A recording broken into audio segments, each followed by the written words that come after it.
Frontline Scotland believes this man, William Gage, is in jail for a murder he didn't commit.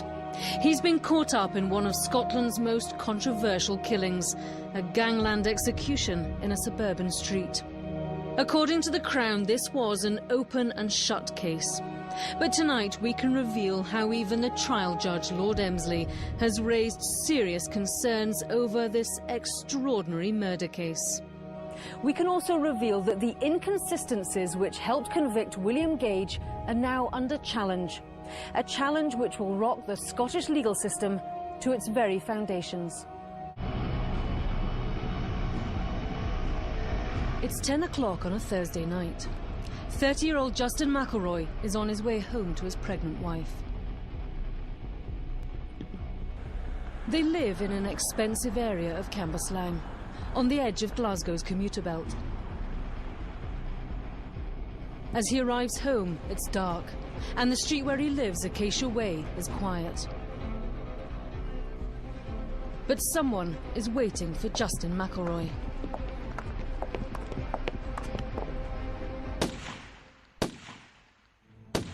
Investigations continue into the murder of a 30-year-old man who was shot last night outside his home in Cambuslang. The 30-year-old victim, Justin McElroy, was returned. The man was taken to hospital where he died from his injuries. So, a brutal and calculated murder in a peaceful suburban street. A young man left dead, his pregnant wife now a widow. But almost immediately this case was shrouded in controversy. That's because the victim, Justin McElroy, was no ordinary suburban businessman. The evidence indicates that he was someone who had unsavoury, unpleasant connections. Justin McElroy led a double life.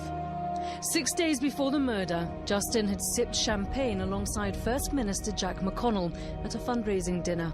One of the hosts is his father, Thomas McElroy, a loyal donor to the Scottish Labour Party and a successful businessman. But beneath the surface, Justin McElroy was in fact a big-time player in the drugs world. For 2 years he'd been under surveillance by drugs officers. And 4 days before his shooting, someone else had him in their sights. A notorious gangland enforcer pays a visit to Justin McElroy. There was a threat which was known to the police authorities, or became known to the police in Scotland, hanging over his head. Perhaps only Justin McElroy knows the full details of exactly what was going on at that moment. Justin McElroy owed someone £50,000. He's left in no doubt that the debt will not be written off. To find the killer, the police were initially dependent on eyewitness statements. These reconstructions are based on statements given to the police, the first from Justin's wife, Tracy. I was in the kitchen at my home at 29 Acacia Way, Cambuslang, with my sister Kelly Curry, who stays with me. At this time, I heard 3 or 4 loud bangs from outside the front of my house.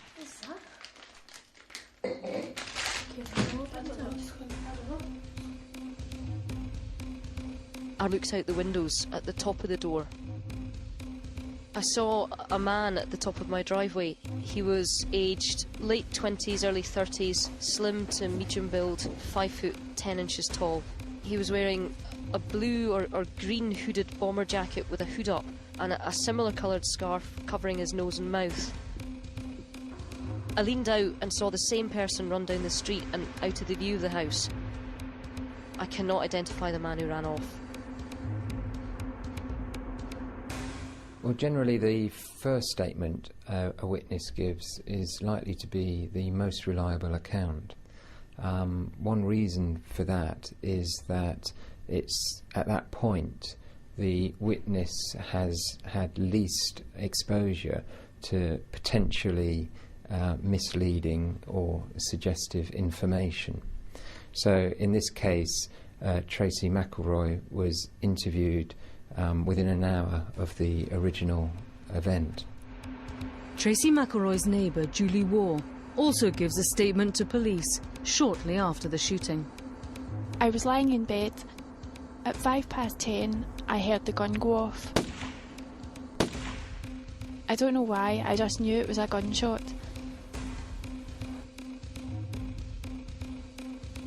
As I looked out the window, I saw a man running. By now he was on the pavement at the front of my house. I would describe this man as male, white, aged 25 to 35 years, 5'10" to 5'11" tall, and of medium build. The shoulders of the anorak looked padded, with square stitching, a quilted look. This is a police artist's impression of the jacket that Julie saw that night. 5 days after the murder of her husband, Tracy McElroy gives her second statement to the police. In it, she remembers more details about the gunman. These will prove to be crucial. I have thought hard about the man's description.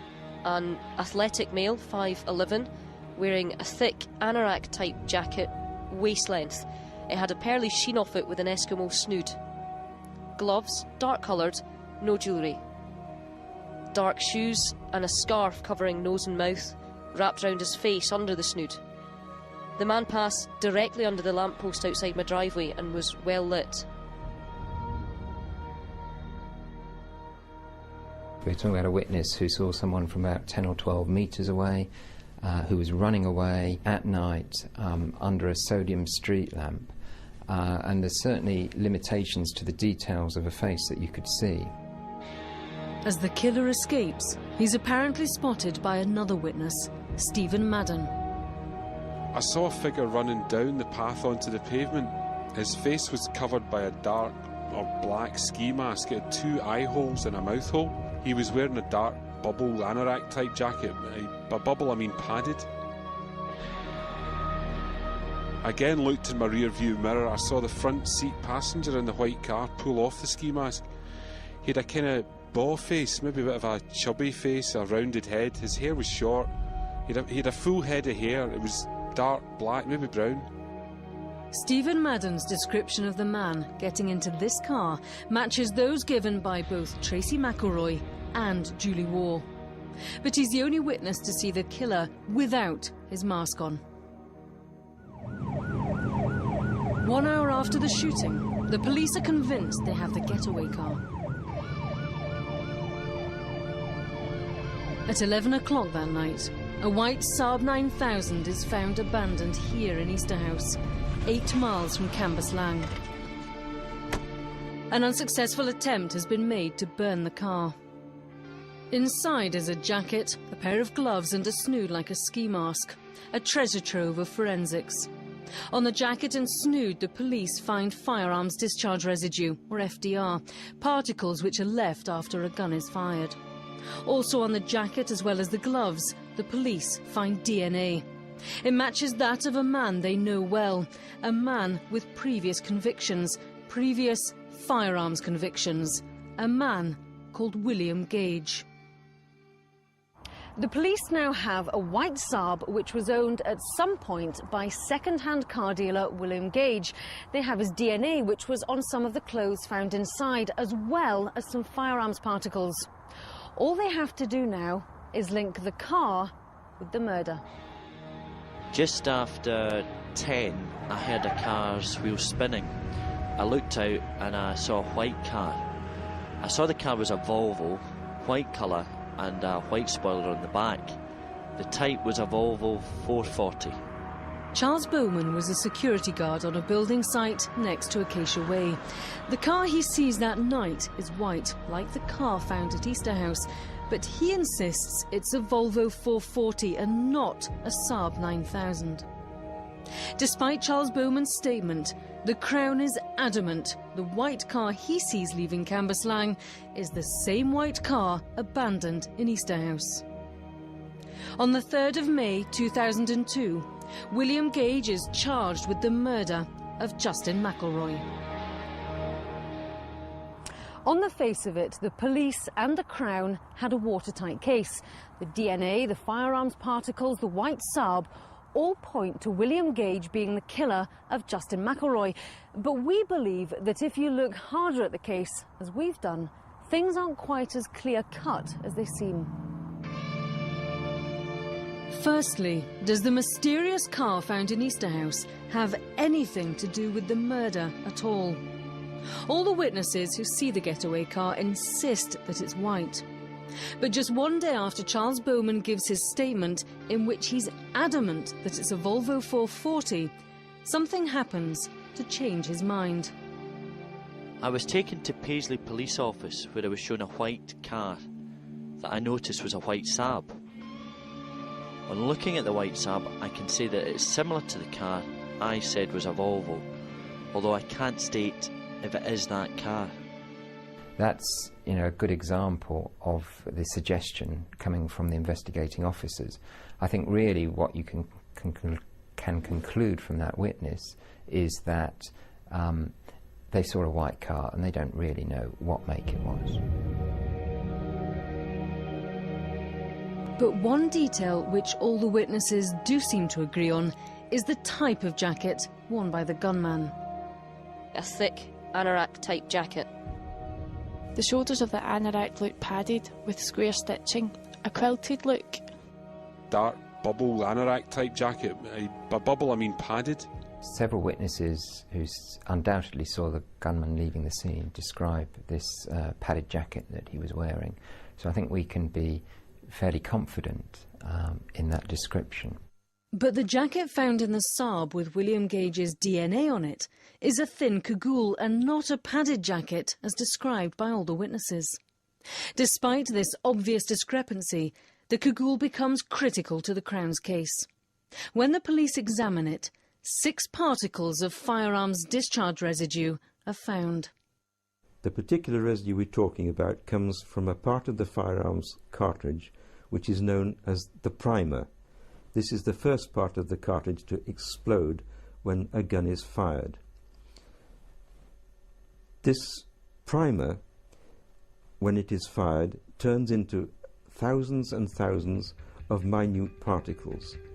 But only 6 particles are found on the jacket in the Saab, 3 on the surface and 3 in the pocket, and none inside the Saab itself.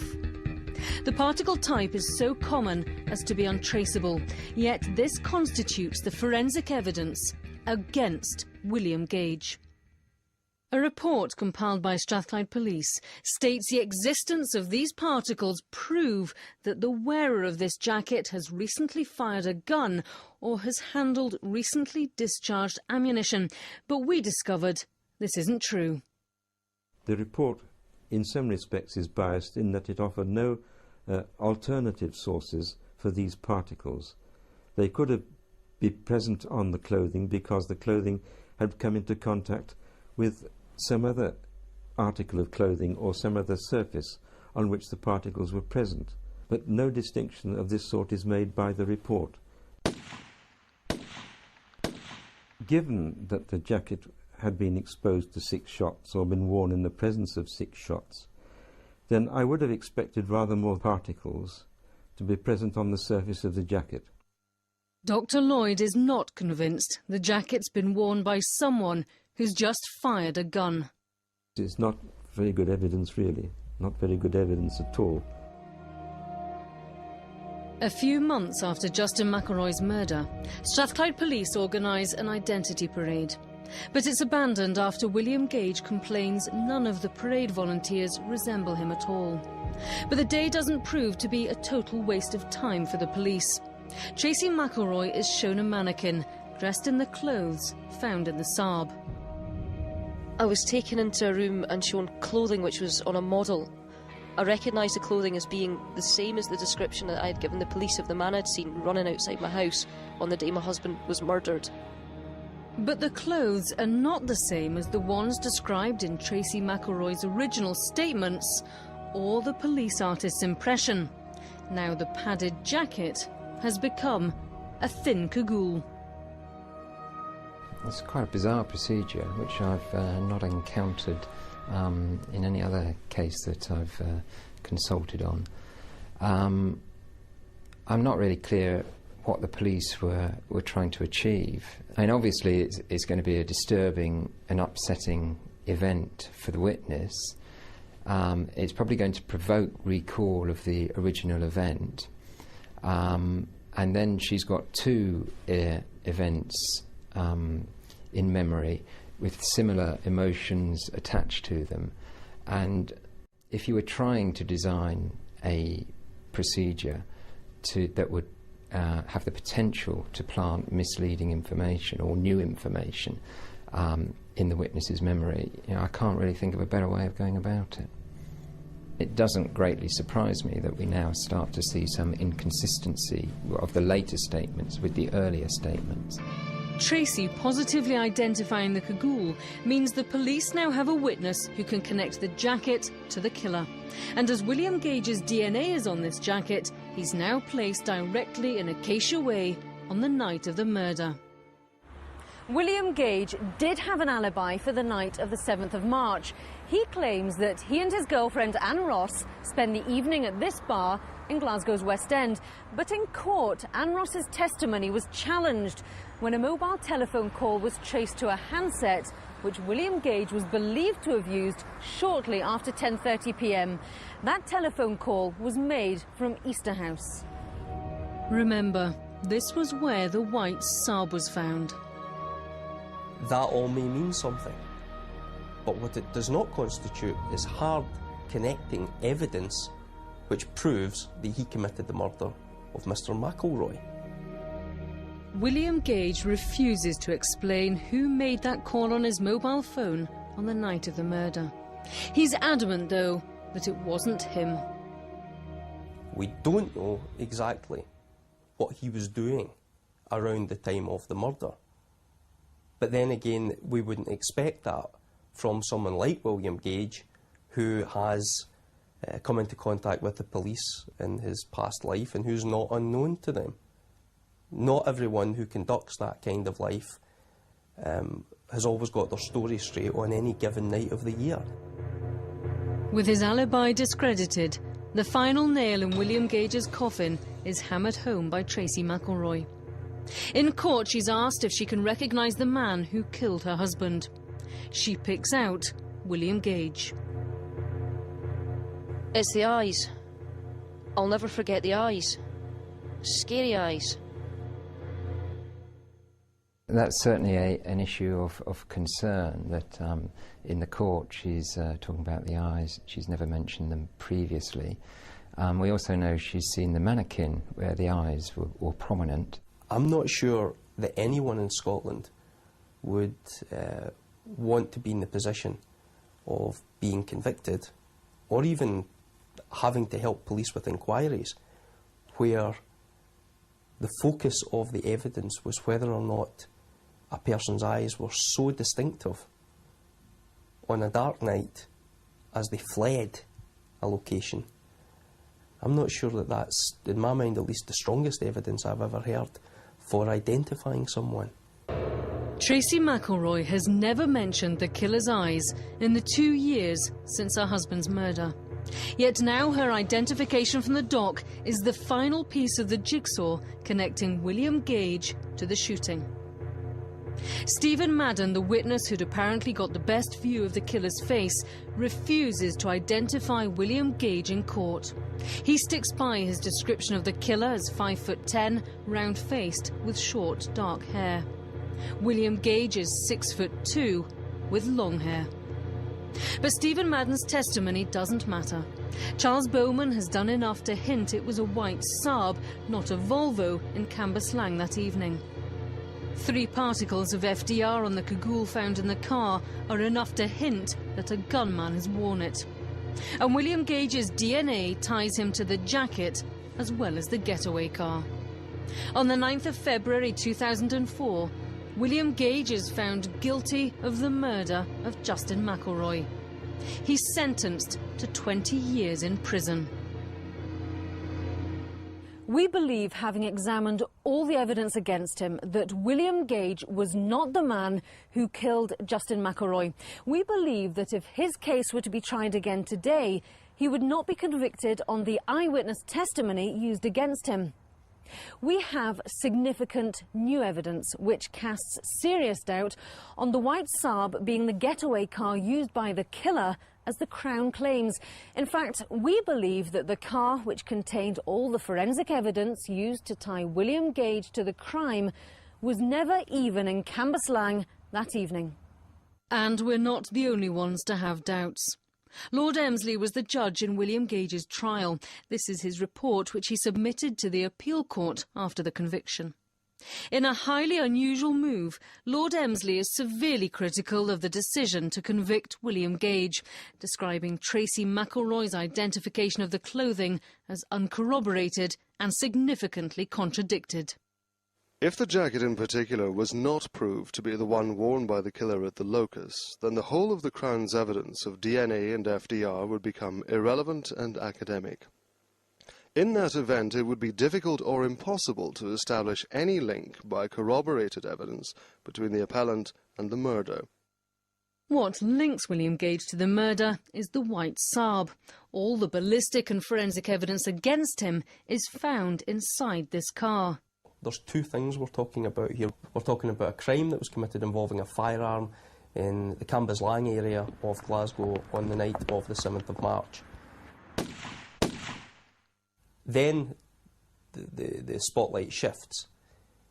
Within an hour, within 60 minutes or 90 minutes, a burned out car is found in the Easterhouse area of Glasgow. What the Crown had to do in the court case was to establish a link between those two events.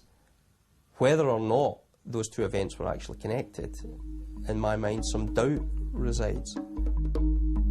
If this Saab did not make the short journey from Cambuslang to Easterhouse, then the entire Crown case against William Gage collapses. William Gage's lawyers demanded to view CCTV footage covering the roads in between Cambuslang and Easterhouse. If the white Saab was used as a getaway vehicle, then surely it would appear on one of these cameras. But delays in obtaining the tapes mean the CCTV footage has never been viewed by anyone connected with William Gage's defence. But the footage has been seen by the police. Tonight we can reveal the white Saab found in Easterhouse, William Gage's getaway car according to the Crown, does not appear in any of the numerous CCTV tapes viewed by the police. And we have the paperwork to prove it. The information it contains was never revealed to the jury at the trial. You may wish to note that there is no CCTV recording of the Saab motor vehicle on any of the tapes viewed by the police. If the white Saab doesn't appear on the CCTV footage, then we can't be sure it is in any way related to the murder of Justin McElroy. And if we can't connect the Saab to the murder, then neither can we connect the jacket with William Gage's DNA on to the murder.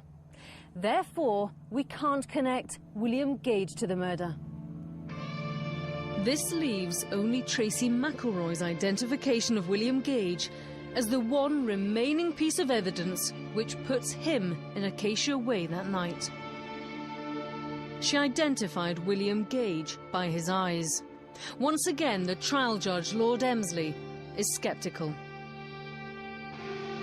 No direct link between the appellant and the murder could be established unless the jury accepted Tracy McElroy's uncorroborated claim to identify the killer by his eyes, and at the same time rejected Stephen Madden's description of the killer's face, which did not match the appellant at all. Tracy McElroy's identification of William Gage in court is known as doc identification. It's become hugely controversial.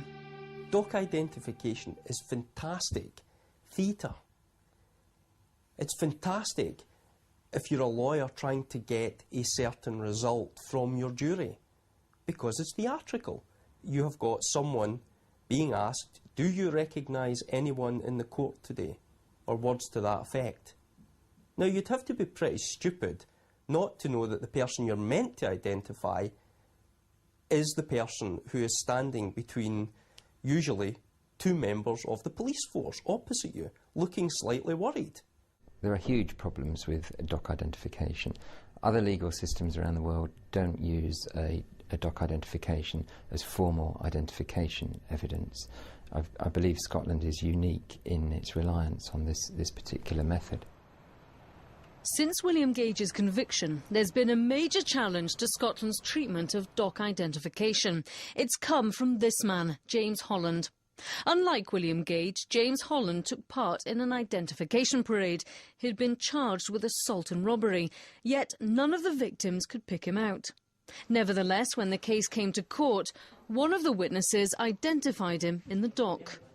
Well, she basically comes in, sits down, looks around the court, then the PF asks her, can you see the accused man or person in court today?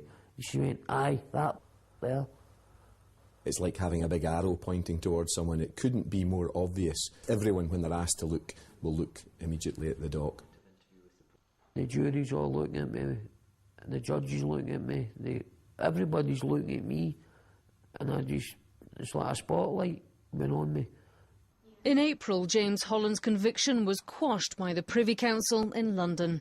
Scotland's dock identification system was heavily criticised. People were pleased to hear about the challenge, and particularly pleased, I think, that something that had been taken for granted for so long but seemed so unfair was finally exposed. While the courts continue to rely on dock identifications, I think they will continue to make wrongful convictions. James Holland's case means potentially hundreds of convictions secured largely on dock identification are now open to challenge. This is hugely significant. For cases which have resulted in convictions already and where someone is perhaps challenging their conviction, the implications are that they also may have their convictions quashed if the identification evidence is open to the same criticisms.